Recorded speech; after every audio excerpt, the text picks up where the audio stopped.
Good morning in this Monday morning, and thank God for another day that we can continue our devotional in the book of Psalms. And we are now in Psalm chapter 85. And let me read to us this for 13 verses. Psalm 85 verses 1 to 13. Lord, you were favorable to your land. You restored the fortunes of Jacob. You forgave the iniquity of your people. You covered all their sin, Selah. You withdraw all your wrath. You turn from your hot anger. Restore us again, O God of our salvation, and put away our indignation toward us. Will you be angry with us forever? Will you prolong your anger to all generations? Will you not revive us again, that your people may rejoice in you? Show us your steadfast love, O Lord, and grant us your salvation. Let me hear what God the Lord will speak, for he will speak peace to his people, to his saints. But let them not turn back to folly. Surely his salvation is near to those who fear him, that glory may dwell in our land. Steadfast love and faithfulness meet. Righteousness and peace kiss each other. Faithfulness springs up from the ground, and righteousness looks down from the sky. Yes, the Lord will give what is good, and our land will yield its increase. Righteousness will go before him and make his footsteps a way. This is a prayer for revival or restoration. Will you not revive us again, O Lord, that your people may rejoice in you? That's the psalmist's question, and he hopes that there will be a restoration again. The psalmist here, we don't know who he is, but he rehearses about what God did in the past when they fell into their enemies. And in verse 1 to 3, he expressed that favorable acts of God that he did in the past. He said, Lord, you were favorable to your land. You restored the fortunes of Jacob. You forgave the iniquity of your people. You covered all their sin, Selah. You withdraw all your wrath. You turn from your hot anger. So they were just recipients of God's mercies and grace in the past. Now they are in the same predicament. They were in trouble, and we don't know really the background, but it is implied here that the Lord has withdrawn and abandoned in one sense, that they were in problem. And in verse 4 to 7, the psalmist again expresses here whether God would in this present crisis do the same once more to restore them. That's why he said in verse 4 to 7, restore us again, O God of our salvation. Restoration is an act of God.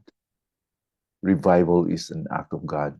And it's only when God will pour his grace and mercies upon God's people that his anger will be put away from them. He asked them, put away your indignation or anger toward us. And he asked, will you be angry with us forever? Will you prolong your anger to all generations? Can you imagine when a person can feel and experience the anger of God, the wrath of God?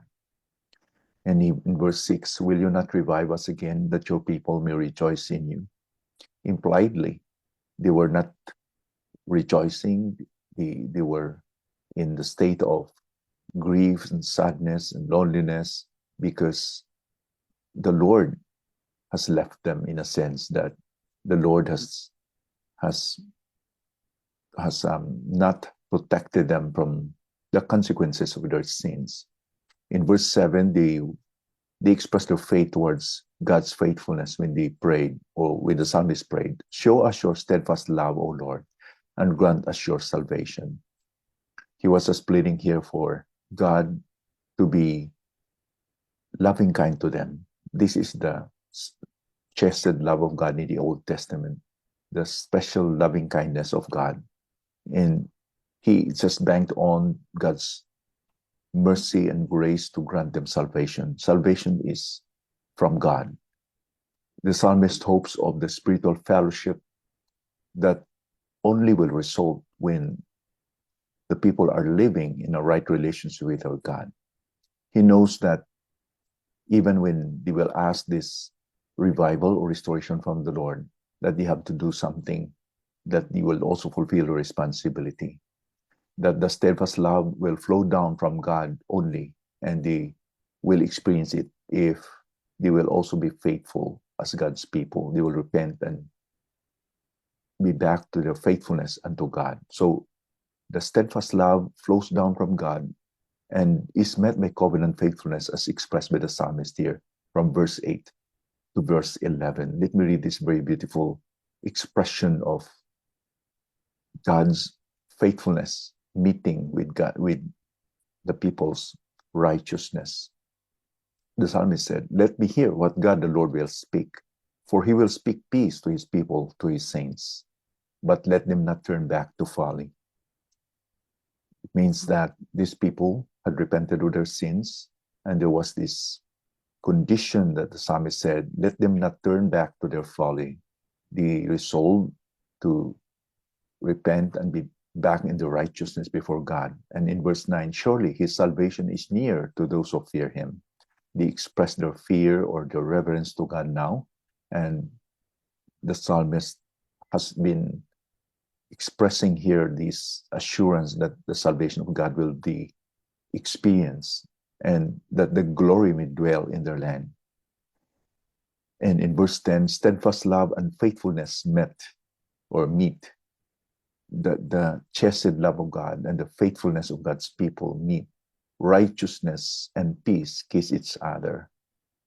You see, this is the expression that God, through his steadfast love, and man in his faithfulness meet each other.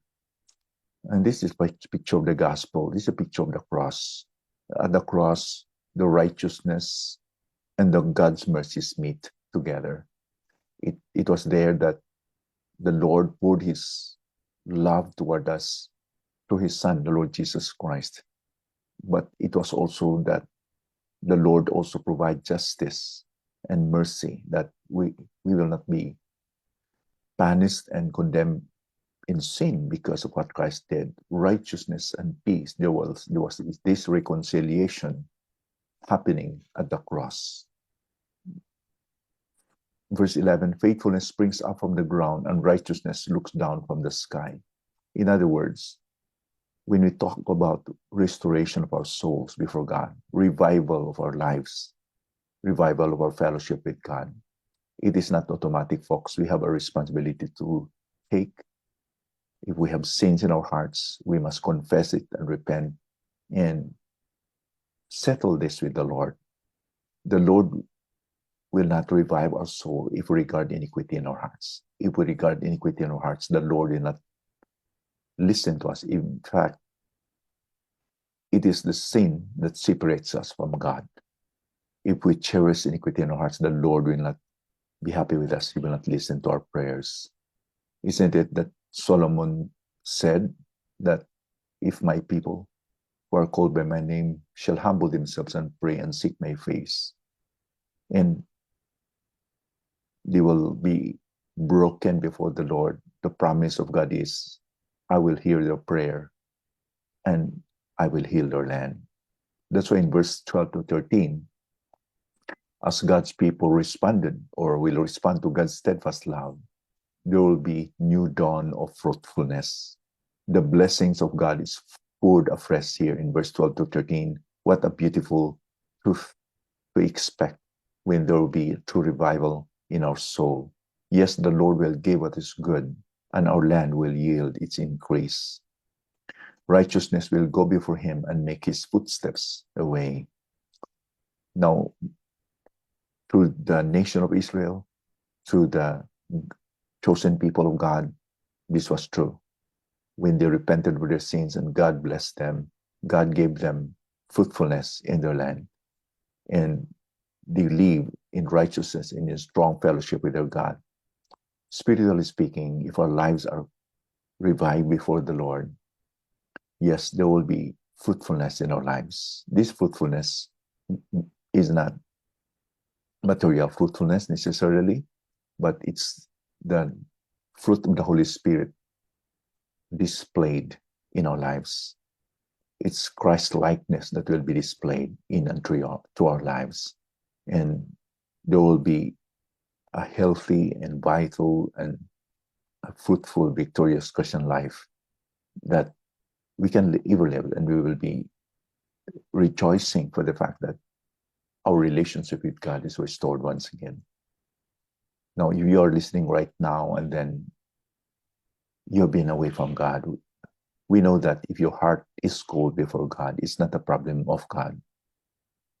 We are the culprit.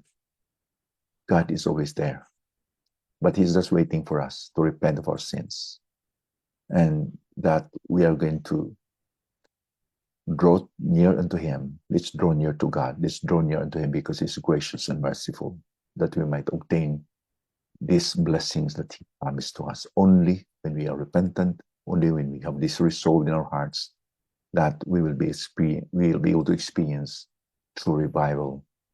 We need that today, don't we?